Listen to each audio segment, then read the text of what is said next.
The diner clock ticked past midnight, its second hand dragging across the quiet room. Emily Turner, 26, wiped down the last sticky table, her arms aching after a double shift. Outside, the rain painted silver streaks on the windows, blurring the neon glow of the sign. Comment now from which city you are watching us. She thought she was alone, until she heard it. A soft, haunting melody floated through the hall, faint but unmistakable. Emily frowned. The diner didn't even have music this late at night. Curiosity tugged at her. She set the rag down and followed the sound, her sneakers squeaking on the tiles. The music led her to the storage room. She eased the door open and froze. Under the dim glow of a single bulb sat Jack Miller, the janitor. Everyone knew him as the quiet man with the mop, always polite, always tired. But now, his hands were gliding across the keys of an old upright piano shoved against the wall. Emily's heart skipped. The melody wasn't just good, it was breathtaking. Each note carried something raw, like a confession in sound. She leaned against the frame, mesmerized. For the first time, she didn't see Jack the janitor. She saw Jack the artist. Jack flinched when he noticed her. His fingers stumbled and fell silent.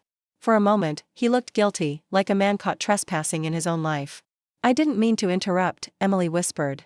"I didn't even know there was a piano back here." Jack shrugged, eyes lowered. "Most people don't." "You play beautifully," she said. His mouth tightened. "Not anymore." But she knew that wasn't true. Before we continue, have you ever discovered a hidden side of someone that left you speechless? Share your story in the comments. And don't forget to subscribe for more heartfelt love stories like this one. Over the next week, Emily found excuses to linger near that back room. Sometimes she leaned in the doorway, sometimes she sat quietly on a crate. Jack never asked her to leave. Slowly, the silences turned into words. He told her pieces of his story.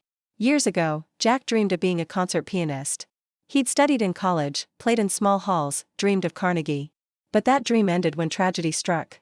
His wife, Sarah, died suddenly, leaving him with their 8-year-old son, Noah. "I stopped playing after that," Jack admitted one night, his voice barely above a whisper.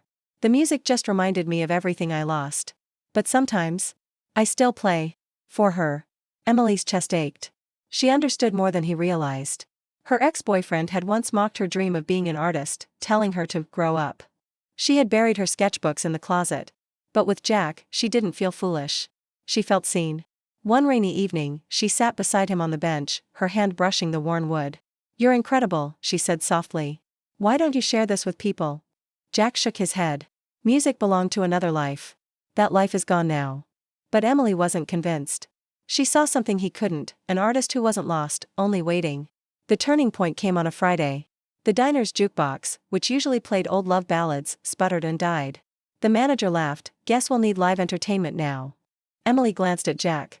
His head immediately dropped.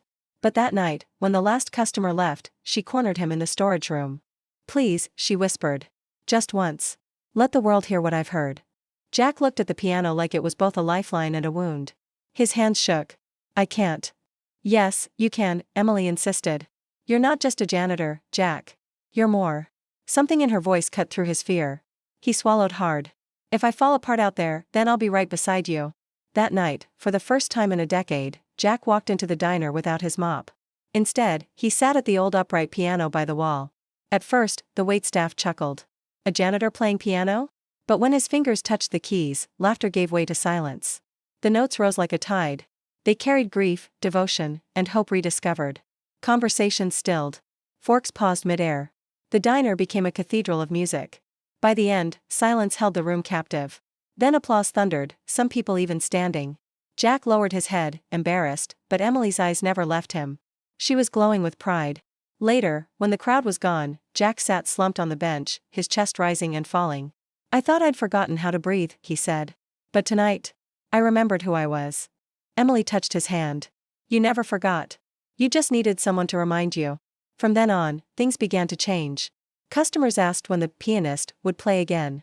Jack started performing once a week, not for money, not for fame, but because it made Noah laugh and Emily smile. And little by little, his heart began to heal. One evening, Emily walked in to find Noah perched on the piano bench beside his dad, giggling as he tapped random keys. Jack guided his tiny hands gently. "See? Every note has a place." Emily watched, her heart swelling. Jack wasn't just finding his music again. He was teaching his son to see beauty in the world. Weeks passed, and their bond deepened. Jack no longer looked like the man dragging a mop through the halls. He looked alive. And Emily, for the first time since her own heartbreak, felt like she belonged somewhere. But not everything was easy.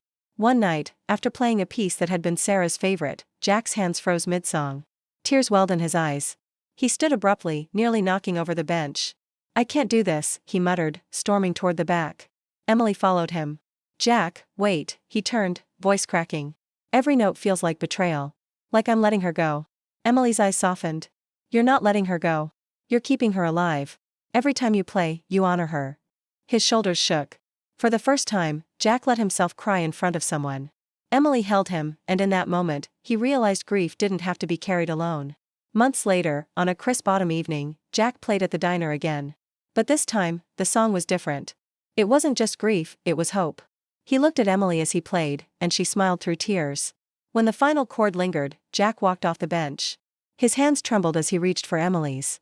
"I'm just a janitor," he said nervously. "I can't offer you much. But if music and love mean anything, maybe it's enough." Emily squeezed his hand. "It's more than enough." They stood there, under the neon diner sign, their breath mingling in the cold night air. Two broken souls who had found a way to heal, through music, through trust, through each other.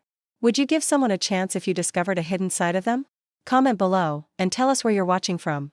Don't forget to subscribe for more stories of love, healing, and second chances. Love finds us when we honor each other's hidden strengths.